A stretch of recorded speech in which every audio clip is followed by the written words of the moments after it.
Do you know that thing? When someone is speaking up on social media, and suddenly you glance at the comments and suddenly someone's spreading hate, just when you least expected it. We have all experienced or witnessed it. Maybe it's a single word or a pile of comments. Sometimes it's a cocktail of hate, and it includes racism or fatphobia in addition to women hating. When you witness another person being targeted by online hate, it can be intimidating to intervene. What if you have no idea where to start or if no one else is intervening? What if you inadvertently make the incident worse? What if you become the target of such hate comments yourself? What if the hate incident you've witnessed is traumatizing to you in some way, making it difficult for you to remain in the same online space where the incident occurred? These are important and necessary questions to ask yourself when considering whether or not and how to support a person being targeted by online hate. But if you feel compelled to help and believe you can do so without risk to yourself, bystander intervention is one of the most powerful tools we have to speak out against hate on the internet and push back against the culture of impunity proliferating in our online communities. Sometimes it feels threatening to comment or get involved, but you can have a voice, and you can help other people raise their voices. When you see someone receiving hateful comments online, you can show your support either directly or indirectly. And the more people who stand up, the more the haters will be shut down. Because social media also belongs to you. Find your voice because power comes not from silence. It comes from sticking together. Do whatever feels comfortable for you. Even small actions can make a big difference. Let's do a little exercise.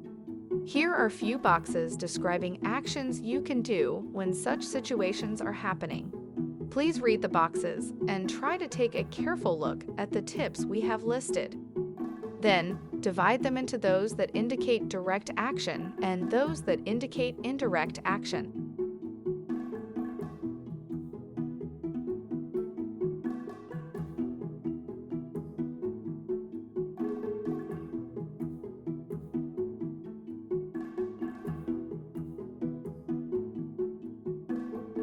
Please feel free to pause the video so that you can have time to read all the boxes.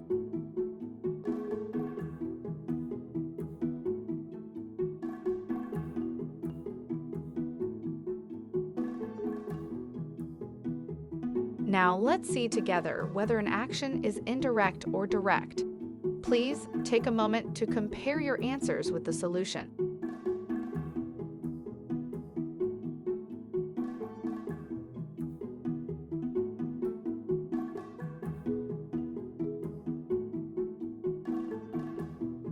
You must note, however, that every situation is different and intervening online doesn't always work. Sometimes people are determined to hurt. They are convinced they are right or both. In this case, it might be best to disengage or use other tactics, so use your best judgment.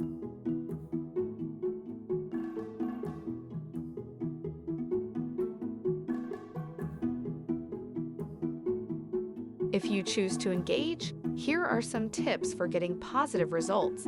Stay calm. If you are upset, wait a bit before responding. Ask questions, for example, "Why do you think that?" or "What do you mean?" Refer to potential outcomes, like, "That could hurt someone." Try humor. If your intent is kind and you are not mocking the person, humor can soften the exchange and attract others to show their support.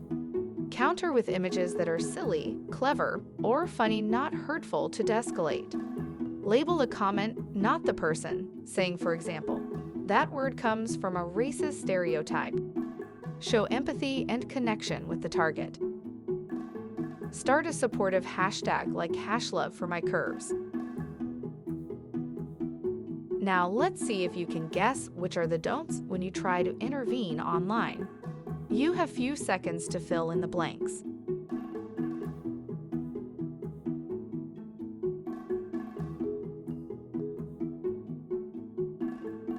Let's see if you have guessed right. Don't label people, for example, calling them a bigot. Don't assume the person has bad intentions. Don't be hostile, insulting, or aggressive. It can escalate the conflict.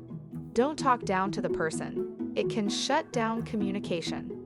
Don't nitpick or correct spelling or grammar. Use a civil tone and link to a source if you want to correct false information. Don't silence the person with threats, social exclusion, or other punishment. Let's go back to the bus where we were a few minutes ago. We will now observe the thought process of this young woman and how she will react to this online hate speech. I feel that I have to write something. I cannot tolerate such behavior. Let me check my privacy settings again. I don't want my real name or email to appear on my profile. They should understand that what they write is quite full on. I don't think this is okay. Well, that girl writing about body positivity is an amazing accomplishment. She feels really proud of her appearance. Well said, girl. Like. Okay, let's write this. Wow, I thought sexism and racism were things of the past. We're all better than posting stuff like this about women, right? Black lives matter and all bodies matter. Now the young woman is going to take a screenshot in order to report this comment to TikTok's privacy and security team. Like other social media platforms, the security team takes a variety of approaches to stop the spread of hate, including removing associated content, refraining from posting results, or redirecting the search to community guidelines to inform the community of policies against hateful expression. I feel so much better now. But remember, the online world is the real world. Don't diminish someone else's online experiences by suggesting that what happens to them online doesn't matter as much as what happens to them offline. What happens on the internet has real consequences for our careers, personal relationships, mental health, and productivity. It can also cross into our offline lives and vice versa.